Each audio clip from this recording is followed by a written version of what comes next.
So thank you, Marlene, for that introduction. So I'd like to start by acknowledging the Okanagan Fruit Tree Project and Food Policy Council as supporters of my master's study. I'd also like to thank everybody who participated in it and shared their expertise and stories of food justice. So my interest in this research actually goes all the way back to my childhood. I grew up in a single-parent household where finances were tight, and we could have been at risk of not having enough food on the table. But instead, my mom, being the resilient and resourceful woman that she is, started the first Okanagan community garden in West Bank, pictured here. So next we have a picture of my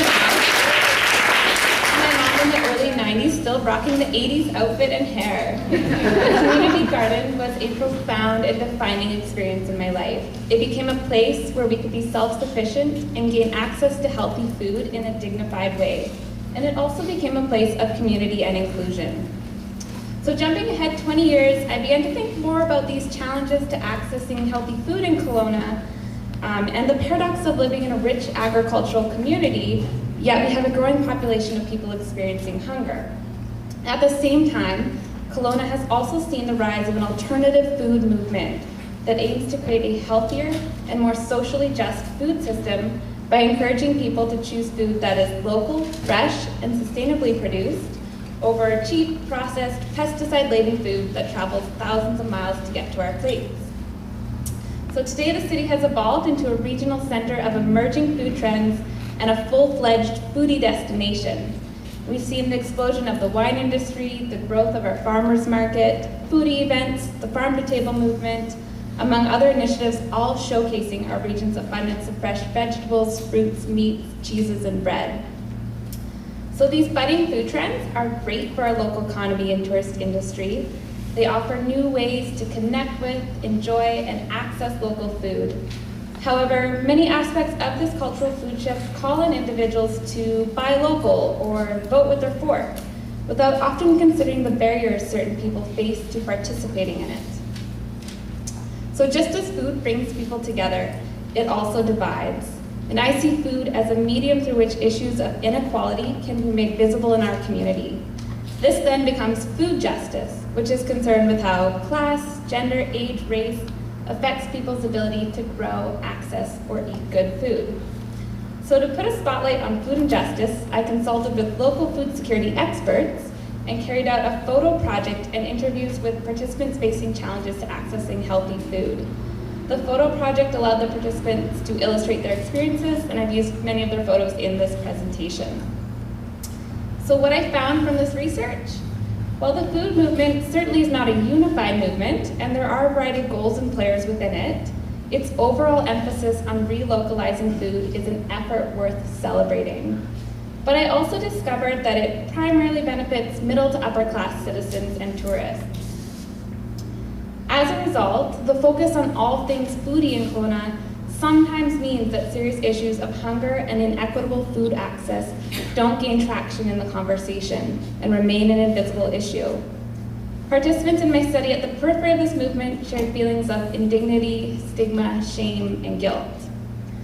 So in speaking about the foodie movement, one participant said to me, "Us people are getting left behind," which is evocative of the social injustice that continues to be experienced by people already facing multiple and complex challenges to food access due to income level, transportation, housing crises, land access, and more.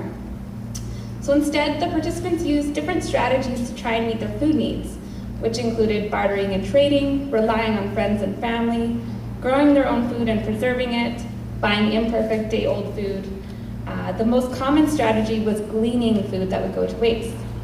So gleaning included gathering unwanted produce from grocery stores, dumpsters, gardens, and fruit from backyards and orchards. Participants said that gleaning made them feel empowered because they could be self-sufficient, have extra to share with friends and family, and access their food in a way that was less stigmatizing to them. Gleaning was done as an individual practice and part of an organized group with the Okanagan Fruit Tree Project. This charitable organization gleans or harvests otherwise wasted produce from backyard fruit trees and shares it among the tree owners, local charities serving those in need, and volunteer pickers. So the volunteers might be working professionals, retirees, low-income individuals, at-risk youth, single parents, or persons with disabilities.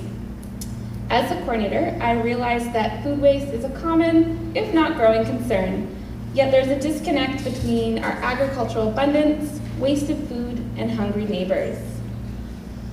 At the Fruit Tree Project, we know that people join us to 1, volunteer, 2, access fresh produce, or 3, they're concerned about food waste. In my research, I found that while the Fruit Tree Project brings together a diversity of people in what initially seems like benign acts of volunteerism, it's really addressing a gap in an unanticipated way. It's creating a new space for inclusion, community building, and increased access to healthy local food. By actively engaging people from all walks of life, from the haves to the have-nots, over the issue of wasted food, it's making hunger and food injustice a more visible issue. So on the one hand, we have this foodie movement that is helping reimagine local food systems, but it sometimes perpetuates unequal access and overshadows issues of hunger. On the other hand, we have a Gleaning project that can offer opportunities for more dignified access to food and inclusivity, as the community garden did for my family.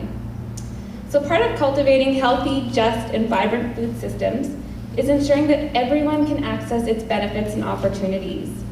So I see community building projects like the Fruit Tree Project as essential to expanding food justice within this alternative food movement in Kelowna. Doing so could help create a more fruitful foodie movement.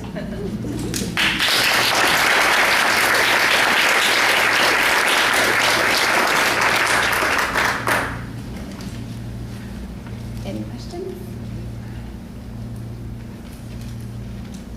No questions? I'm off the hook.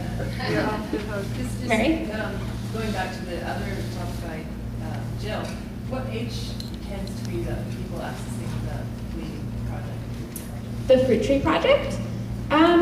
It's really a range of ages. So do you mean the people that we donate to, or the people that volunteer?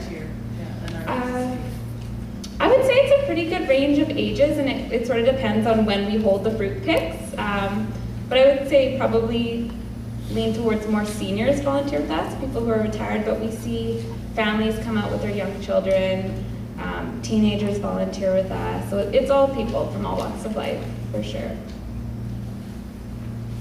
Question? I know that in working with young families at the Bridge and being the recipient of a lot of the fruit, I know one of the struggles that comes up is families get overwhelmed by the abundance of fruit that comes to them. So it's not that they're unappreciative or ungrateful, they just don't know what to do with large amounts of fruit, and they lack either the skills, the time, especially when they have young kids, or the means to process that food.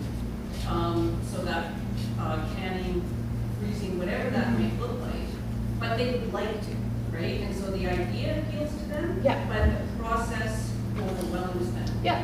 And I'm curious if there has been any movement towards thinking about doing subsequent or partner project, what you're doing, so that you can provide the food and a place for them to go can.